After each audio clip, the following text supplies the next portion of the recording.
چلے بھائی، اگلا سوال ہے کہ میں جرمنی کے ایک مسلم گھرانے میں پیدا ہوا۔ میرے والد صاحب مسلم ہیں اور والدہ کیتھولک عیسائی ہیں۔ جب میری عمر 18 سال ہوئی تو میں نے جسم کے مختلف حصوں پر ٹیٹو بنوائے۔ اب جب کہ میری عمر 32 سال ہے اور الحمدللہ علی بھائی کی ویڈیوز کی برکت سے نماز بھی شروع کر دی ہے، لیکن میرے پاس اتنی رقم نہیں ہے کہ وہ ٹیٹو ختم کروا سکوں۔ ایسی صورتحال میں مجھے کیا کرنا ہوگا؟ جزاک اللہ۔ سب سے پہلے تو میں مبارکباد پیش کروں گا جی ان بھائی کو جنہوں نے نماز شروع کی الحمدللہ۔ اس کے بعد یہ اللہ کا شکر ادا کریں کہ جرمنی جیسے ملک میں جب کہ ان کی والدہ بھی کیتھولک کرسچن ہے اور ظاہر ہے کیتھولک کے عقیدے کے اندر شرک موجود ہے، اور والد مسلم تھے، اس کی وجہ سے ان کا شغف اسلام کی طرف ہوا۔ اللہ کا شکر ہے، اللہ نے توحید کی دولت انہیں دی ہے الحمدللہ۔ اب رہا یہ ٹیٹو والا مسئلہ، تو اس سے کوئی ایشو بنانے کی ضرورت نہیں ہے۔ ٹیٹو کے بارے میں جو پبلک کے اندر مت مشہور ہے کہ جی ٹیٹو بناؤ تو نماز نہیں ہوتی، ایسی کوئی بات نہیں ہے۔ وہ جن باتوں کے بارے میں وہ تو آپ کر رہے ہیں۔ صحیح مسلم میں حدیث ہے کہ جو کسی کاہن کے پاس گیا مستقبل کا پتہ لگوانے کے لیے تو اللہ تعالیٰ 40 دن تک اس کی کوئی نماز قبول نہیں کرے گا۔ یہ ٹیٹو والا مسئلہ جو ہے نا، آپ نے ایک تو نادانی کی عمر میں بنوا لیا، دوسرا اس کی وجہ سے نماز پہ کوئی فرق نہیں پڑتا، یہ الگ سے ایک غلط کام ہے۔ جس طرح داڑھی کسی نے نہیں رکھی ہوئی تو یہ الگ سے خلاف سنت کام ہے۔ اب یہ نہیں کہ جس کی داڑھی نہیں ہے وہ نماز نہیں پڑھ سکتا، ایسا نہیں ہے۔ اگر اس وقت کسی نے ٹیٹو بنوا لیے تھے تو اب وہ ٹیٹو ریموو کروانا ضروری نہیں ہے، کیونکہ اس کو ریموو کروانے میں تردد ہے، خرچہ بھی ہوگا، اس تکلیف سے بھی گزرنا پڑے گا، زخم بھی خراب ہو سکتا ہے اور معاملات ہیں۔ تو لا یکلف اللہ نفسا الا وسعها، اللہ تعالیٰ کسی جان پر اس سے بڑھ کر بوجھ نہیں ڈالتا جس کا کہ وہ اہل ہے۔ تو اللہ تعالیٰ اس معاملے میں کبھی یہ نہیں کرے گا کہ کسی نے اب یہ کرنا ہے کہ اب اس کے وہ ٹیٹو زمانے کے بنے تو وہ ریموو کروائے۔ کئی لوگ تیزاب ڈال کے ریموو کرتے ہیں، بعض بلیڈ پھیرتے ہیں، یہ کوئی ضرورت نہیں ہے کرنے کے، اس کی وجہ سے کوئی فرق نہیں پڑتا، وہ جہاں ہیں وہیں رہنے دیں۔ ہاں، جنہوں نے نہیں بنوائے ہوئے ان کے لیے میں ضرور وعید سنا دیتا ہوں، یہ وعید آپ کے لیے نہیں ہے، اب تو آپ نے توبہ کر لی، مستقبل میں آپ کو ہی نہ بنوائیں، کیونکہ بخاری اور مسلم دونوں میں حدیث ہے، سیدنا ابن مسعود رضی اللہ تعالیٰ عنہ کہتے ہیں کہ نبی صلی اللہ علیہ وآلہ وسلم نے لعنت فرمائی ہے ان عورتوں پر جو گدواتی ہیں، یعنی ٹیٹو بنواتی ہیں جسم میں۔ یہ آج بھی ہے، یہ آپ فٹ بالرز کو دیکھیں گے، افریقہ میں عورتیں یہ اس کو فیشن کے طور پہ اڈاپٹ کرتی ہیں جی، وہ غریب قسم کے انہوں نے وہ بنوائے ہوتے ہیں نشانات۔ تو گدوانے والی عورتوں اور بال نوچنے والی، جو چہرے کے بال نوچتی ہیں، یہ پلکنگ کرنے والی ہے۔ ویسے اگر مونچھیں یا داڑھی آ جائیں وہ تو نوچنا واجب ہے، کیونکہ وہ مردوں کی مشابہت ہو جاتی ہے۔ یہ والی جو نوچتی ہیں پلکنگ کے اوپر اور آئی بروز کے اوپر، علیحدہ سے میرا کلپ ہے وہ دیکھ لیں، میں اس کو اب سکپ کر رہا ہوں۔ تیسرا جو دانتوں میں گیپ بنواتی ہیں، اور اس میں الفاظ ہے کہ یہ اللہ کی بنائی ہوئی تخلیق کو بدل رہی ہے خوبصورت دکھنے کے لیے۔ ہاں، دانت ٹیڑھے ہیں، بریسز لگوا سکتے ہیں کیونکہ وہ خود تخلیق سے بگڑے ہوئے ہیں، اس کو کوئی ممانعت نہیں، وہ آپ کروا سکتے ہیں، اس پہ میرے کلپس ریکارڈڈ موجود ہیں۔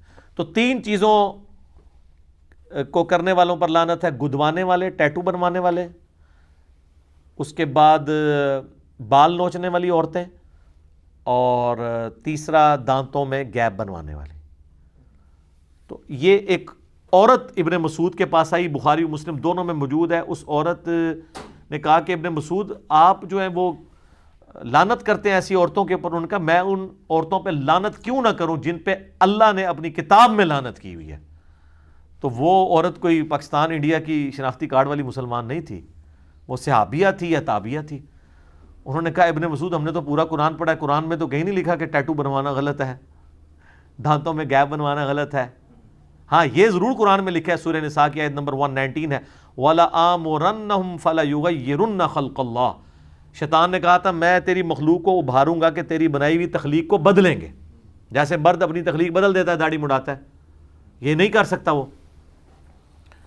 تو ابن مسعود نے کہا تو نے قرآن میں نہیں پڑھا سورہ حشر کی آیت وَمَا آتَاكُمُ الرَّسُولُ فَخُذُوهُ وَمَا نَهَاكُمْ عَنْهُ فَانْتَهُوا، رسول اللہ جو دیں وہ لے لو، جس سے منع کریں اس کو چھوڑ دو۔ حالانکہ یہ آیت مال غنیمت کے بارے میں ہے، لیکن صحابہ کرام جو ہے نا ان کے زمانے میں یہ فتنہ نہیں تھا کہ یہ بتوں والی آیتیں ہیں ہمارے بابوں پہ کیوں لگاتے ہو.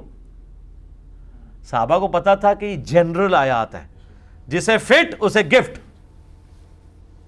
اس عورت نے بھی یہ نہیں کہا کہ یہ آیت آپ نے کدھر لگا دی, تو انہوں نے کہا کیا رسول اللہ صلی اللہ علیہ وآلہ وسلم نے جب لعنت فرمائی ہے تو قرآن کی روح سے وہ اللہ نے لعنت فرمائی ہے, کیونکہ اللہ ہی کہہ رہا ہے رسول اللہ جو لیں وہ لے لو, تو رسول اللہ نے ہمیں یہ بات سکھائی ہے. اس عورت نے اگلی بات کی کہ ہمارے علم میں تو آیا کہ آپ کی بیوی بھی یہی کرتی ہے, تو آپ ذرا کسی سے بات کریں نا, بیوی کو چھوڑ دیں, آپ کسی مولوی یا واعظ سے اس کی واضح غلطی پہ یہ بات کریں نا کہ آپ نے سر یہ آج ہمیں ممبر پہ سنایا تھا کہ حضرت عمر کا وہ کرتے والا واقعہ, عبداللہ بن عمر سے چادر لی تھی انہوں نے, تو یہ آپ نے یہ ہونڈا سیوک کیسے نکلوائی ہے, آپ کی تنخواہ تو 20,000 ہے, تو ذرا ممبر پہ اترنے سے پہلے ممبر سے ہی بتائیں. تو وہ اشارہ کریں گے اسے کمرے میں لے جاؤ اکرام مسلم کے لیے, یہی کہیں گے نا. واقعہ حضرت عمر کا سنائیں گے اور پرسنالٹی بالکل اس کے اپوزٹ. ابن مسعود سے جب یہ اعتراض ہوا تو انہوں نے کوئی برا نہیں, انہوں نے کہا اندر جاؤ میری بیوی کو دیکھ لو. ہائے ہائے, وہ اندر گئیں اور واپس آئیں شرمندگی کے ساتھ. انہوں نے کہا آپ کی عورت میں ایسی کوئی بات نہیں ہے. تو انہوں نے کہا اگر یہ عورت ایسا کرتی ہوتی پھر ابن مسعود کی بیوی نہ ہوتی کہ اللہ کے نبی کی نافرمان ہو اور میری بیوی ہو. تو صحابہ کرام علیہم رضوان عملی نمونہ تھے. اچھا, اس میں ایک مدنی پھول بیان کر دوں. آپ لوگوں کے ساتھ اس طرح کا مسئلہ ہو تو کسی عورت کو اپنی بیوی کے پاس بھیجنے کی ضرورت نہیں ہے. آج کل کی عورتیں بہت خطرناک ہیں کیونکہ ان کے ہاتھوں میں موبائل ہے. آج کل کسی عورت جو یہ پھرنے ٹرنے والی عورتیں ہیں یا برقعے والی ہیں, ان کے سامنے خاندانی عورتوں کو نہیں آنا چاہیے. اسی لیے میں کہتا ہوں مساجد میں اعتکاف والا جو سلسلہ ہے نا عورتوں میں, CCTV کیمرے لگے ہوئے ہیں, اور پھر ماشاءاللہ علماء کی مہربانیوں سے جو کچھ آئے دن سکینڈلز آپ کے سامنے آتے ہیں, تو اس میں تو یہ فتنہ ہی فتنہ ہے. ایک مستحب کام کے لیے آپ پوری اپنی عزت سٹیک پہ نہ لگوائیں, ٹھیک ہے نا.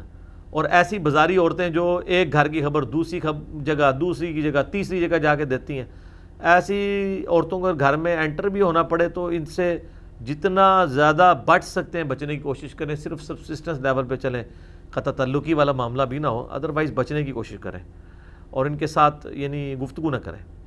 اور میں نے دیکھا مرد تو پھر بھی آپس میں گفتگو کرتے ہوئے تھوڑا بہت حیا کا پہلو خیال رکھتے ہیں, لیکن عورتیں جب نئی شادی شدہ عورتوں کے ساتھ گفتگو کرتی ہیں یا جوان بچیوں کے ساتھ, تو وہ حیا کی ہر حد کراس کر دیتی ہیں. ان کے لیے وہ نارمل گفتگو ہوتی ہے. یہ نہیں ہے کہ وہ خود بے حیا ہوتی ہیں, یہ نہیں, وہ نارمل ان کی گفتگو کا ایک حصہ بنا ہوتا ہے. تو ایسی عورتوں کے پاس اپنی بچوں کو بیٹھنے سے بھی منع کریں کہ ان کی گفتگو نہ سنیں, کیونکہ ان کو کچھ سمجھ نہیں آتی.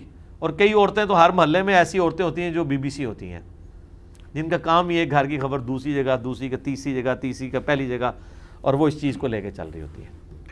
تو اس لیے اس حوالے سے ان چیزوں کو دیکھنے کی ضرورت ہے. تو وہ ٹیٹو والی بات پہ واپس آئیں. ٹیٹو بنوانا حرام ہے, کوئی بنوا چکا اب اس کو ریموو کروانا ضروری نہیں, صرف توبہ کافی ہے. اور کیونکہ ریموو کروانے میں اندیشہ ہے معاملات کے بگڑنے کا, تو اس لیے یہ والی حرکت نہ کی جائے. اس کو اسی طریقے سمجھیں, اب کسی مرد نے بالیاں کان میں سجائی ہوئی ہیں اور اب وہ توبہ کر رہا ہے, تو اب وہ یہ تو نہیں سوراخ بند کرنے کے لیے کوئی فیلنگ کروائے گا. ٹھیک ہے, ہو گیا یار, اب چھوڑو اس کو, اب آگے معاملات کو لے کے چلو. البتہ اس میں یہ یاد رکھیے گا, جو یہ اللہ کی تخلیق بدلنے کی بات آئی اس حدیث میں اور سورہ نساء کی آیت نمبر 119 میں, اس میں یاد رکھیے گا جہاں جہاں اللہ نے تخلیق بدلنے کا خود حکم دیا ہے نا, وہاں پہ تخلیق بدلنا جو ہے نا وہ نیچر ہے. جیسے ختنہ کرانا, بخاری مسلم میں آتا ہے کہ 5 چیزیں فطرت سے ہیں. ختنہ کروانا, اور مونچھیں پس کرنا, یہ بھی فطرت کے ساتھ آتا ہے. ناخن کاٹنا, اور بغلوں کے بال کاٹنا یا اکھیڑنا, اور زیر ناف بال صاف کرنا, یہ 5 چیزیں. اور مسلم شریف میں ایک اور چیز بھی آئی ہے, داڑھی بڑھانا, بلکہ مسلم میں تو 10 چیزیں آئی ہیں, اس میں کلی کرنا, مسواک, ٹھیک ہے نا, یہ ساری چیزیں فطرت سے ہیں. یہاں پہ بھی تخلیق بگڑ رہی ہے, لیکن یہاں پہ تخلیق کو بگاڑنے کا حکم ہے, کیونکہ اللہ نے وہ ایز اے شریعت آپ کو بتایا ہے. اس کے علاوہ جہاں جہاں آپ تخلیق کو بگاڑیں گے وہ حرام ہوگا. مرد داڑھی نہیں مونڈ سکتا, کیونکہ داڑھی مرد کی ہوگی یا عورت کی نہیں ہے, تو اللہ نے اس کو دی ہے رکھنے کے لیے. کم از کم اتنی رکھے کہ جسے عرف عام میں داڑھی بولا جائے. مٹھی رکھے تو زیادہ بہتر ہے. جہاں پہ کاٹنا تھا مونچھوں کا کہہ دیا پست کرنی ہے وہ کریں, ٹھیک ہے. اسی طریقے سے غیر ضروری بالوں کا صاف کرنا, ناخنوں کا. البتہ مسلم شریف میں ایک حدیث ہے کہ نبی علیہ السلام نے غیر ضروری بال اور ناخنوں کے لیے 40 دن کی مدت مقرر فرمائی ہے کہ 40 دن کے اندر ایک دفعہ کاٹ لینا ہے. باقی میرا ایک یوٹیوب پہ کلپ ہے ماشاءاللہ وہ 700 پلس ہو چکا ہے کہ زیر ناف بال کہاں تک کاٹے جائیں. اس طریقے سے آئی بروز کا کلپ وہ بھی ماشاءاللہ 500 کے پلس ہے. یہ تمام آلموسٹ ٹاپک, اس طریقے سے ہیئر ریموونگ کریم کا استعمال اس کے جواز کے اوپر, یہ سارے ٹاپکس آلریڈی ریکارڈڈ ہیں. اس میں چلے یہ ٹیٹو والا ایک ایشو تھا جس کو میں نے بتا دیا کیونکہ اکثر لوگ یہ سوال پوچھتے بھی رہتے ہیں. ٹھیک ہو گیا جی. جزاک اللہ.